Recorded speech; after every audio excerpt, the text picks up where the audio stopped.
Fala, gente boa da colônia, professor Musulon aqui mais uma vez, neste nosso canal aqui que já existe há muito tempo, mas que também é novo e tô tentando fazer mais vídeos aqui agora.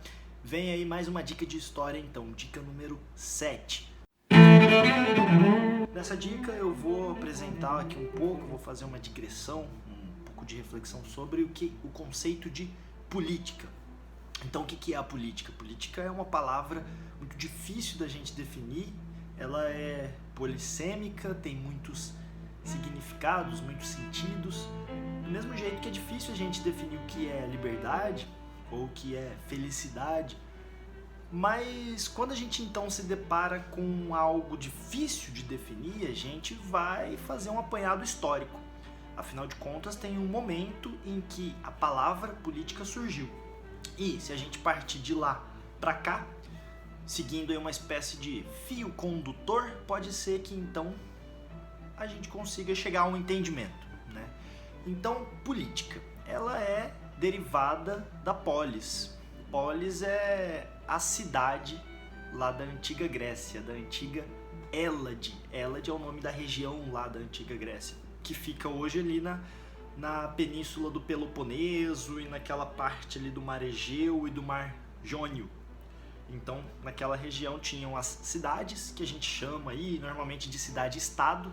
Cidade e estado porque tinha um governo próprio, tinha suas próprias instituições, suas próprias relações de poder, suas próprias regras, né? Então, por isso cidade e estado. Mas apesar disso, aquelas cidades tinham elementos culturais em comum. Que tipo de elementos culturais, por exemplo? Danças, músicas, crenças nas divindades, rituais, celebrações, a religião. Então tinha um elo cultural, tinham práticas, tinham significados que uniam aquelas pessoas, aqueles povos de cada cidade, embora politicamente falando cada cidade fosse independente. Então na polis você tinha o politikos, que era o cidadão da polis e que praticava a politique, né, que era a administração da polis. Como que essa administração é feita? Pela participação dos cidadãos. Em algum nível, em algum grau, os cidadãos da polis, eles participam, eles decidem, eles deliberam, eles discutem, eles debatem, dali vai sair uma decisão, né? Eles acompanham as movimentações do governo, eles dão dicas, dão sugestões, eles cobram direitos, né? Inventam regras, os cidadãos. Claro que vale lembrar que a sociedade grega clássica, especialmente do período clássico da Grécia Antiga, foi muito assim, foi uma sociedade escravagista, né? A mão de obra ali, em grande medida, era feita pelos escravos, pessoas na condição de escravizadas, pessoas objetificadas, instrumentalizadas, que não tinham direitos. Então, quando eu estou falando cidadãos, quando eu estou falando politikos, eu estou me referindo àqueles que eram livres, àqueles que eram proprietários, àqueles que estavam numa condição de poder nas relações sociais. Mas serve de modelo. Embora todo mundo que vivesse na cidade não participasse das decisões, aqueles que participavam nos servem de modelo, né? Então o nome surge de lá. É fazer ali a administração, a governança, os acordos, as negociações pelo bem comum, pelo bem da cidade, para as decisões da cidade, para a tomada de decisões, e aquilo lá era então praticar a política, né? É praticar a administração da polis.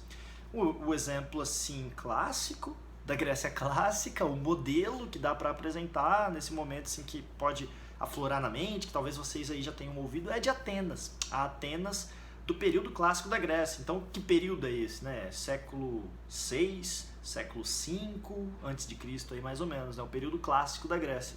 Então, aquela Atenas que desenvolveu o regime de governo chamado de democracia, em que os cidadãos participavam, né, na eclésia, que era aquela grande assembleia onde todo mundo ia lá, votava, né, podia dar as ideias e tal. Tinha uma certa organização, nem todo mundo ia falar e tal, nem todo mundo participava, mas tinha essa estrutura aí, né, da democracia. Beleza, então ali nasceu essa ideia de política. Só que de lá para cá a ideia de política foi muito já discutida, muito debatida numa cultura ocidental, numa cultura europeia, numa linha de pensamento e em muitas correntes de pensamentos filosóficos, né, das filosofias.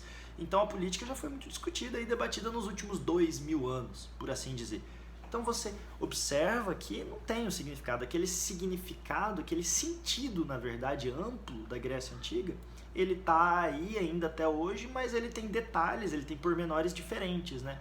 Hoje, por exemplo, você não tem uma democracia direta. Hoje a gente escolhe representantes do povo, né, por meio das eleições. Hoje aqui no Brasil, em grande parte dos países do mundo, alguns países do mundo, né, não todos, mas uma grande quantidade de países tem esse processo de eleição. Então acontece isso, né? De você escolher os representantes, os deputados, os senadores, para fiscalizar o poder executivo, para criar leis, né? Você escolhe presidentes, governadores, prefeitos no poder executivo. Então, você está praticando a política. Mas assim, em resumo, como que eu entendo política e como que eu quero apresentar a política aqui agora? Antes de dar pormenores, antes de discutir, de debater, até porque se você quer debater, se você quer aprofundar, quer dicas de leitura, você vai lá no meu Instagram, na caixinha de perguntas que eu abro todo dia, e lança pergunta, lança bomba, que aí eu vou responder. Posso responder com dicas de aprofundamento, posso também só ajudar a refletir, a questionar, mas qual é o entendimento de política para concluir esse vídeo que tem que ser curto e já ficou longo, né? É que política ela é todo um campo, ela é toda uma dimensão da nossa existência humana. A nossa existência humana ela é social, então ela é eu junto com você, junto com os outros, né? É isso que a gente chama de sociedade, é a gente vivendo em conjunto aqui num espaço, num território. Então, dentro desse território tem uma dimensão que são as relações de poder, as disputas de interesses. Eu, indivíduo, tenho interesses, você tem interesses, todos têm interesses, alguns vão concordar, outros vão discordar. Então a gente vai ter aí níveis de acordos, né? Eu vou tentar te convencer, você tenta me convencer, a gente chega no meio termo. Negociamos os interesses, né? Terminamos o duelo, terminamos a disputa e chegamos no bem comum. Beleza. Se não resolver nesse ponto, vai para outro. Pressão externa, pressão no campo econômico, pressão no campo cultural, vai para outros. Se não resolver aí, vai para guerra, né? Vai para o conflito aí armado, para violência. E aí ou eu te mato, ou você me mata e alguém decide. Então a política é isso, é esse campo, essa dimensão da nossa vida aí que está acontecendo ao mesmo tempo com outras dimensões, a dimensão da economia, a dimensão da sociedade, a dimensão da cultura, né? Só para entender assim, a dimensão da economia, por exemplo, ela diz respeito aos recursos, à administração dos recursos naturais, à produção, né, / trabalho e ao consumo. Então, a política diz respeito ao poder, às relações de poder, às disputas de poder, também disputas de interesses, e aí as negociações que estão em vários níveis nesse sentido. Essa é a ideia de política. Pensa sobre isso aí, sei lá, vai que te deu uma ideia aí, está lá numa redação de Enem, você está tentando pensar alguma coisa, isso te dá uma luz, te inspira a escrever. É claro que se você quiser pesquisar mais, se quiser, olha, você pode ler os clássicos lá, né, da Idade Moderna, do racionalismo, né, europeu, que vão pensar política, do contratualismo, que é uma corrente da filosofia moderna, né, tipo Thomas Hobbes ou Jean-Jacques Rousseau, John Locke, esse pessoal aí vai pensar a política. E junto com o conceito de política eles vão pensar a ética, a felicidade, o direito natural, a liberdade, né, tá tudo aí, nesse bojo. Mas então a ideia tá lançada, você vai ver outros materiais, vai ler, vai descobrir, vai entender e depois volta aí com as suas perguntas. E esse foi mais um vídeo aqui do Professor Musulon, dicas de história. O conceito de política está dentro dos estudos de história.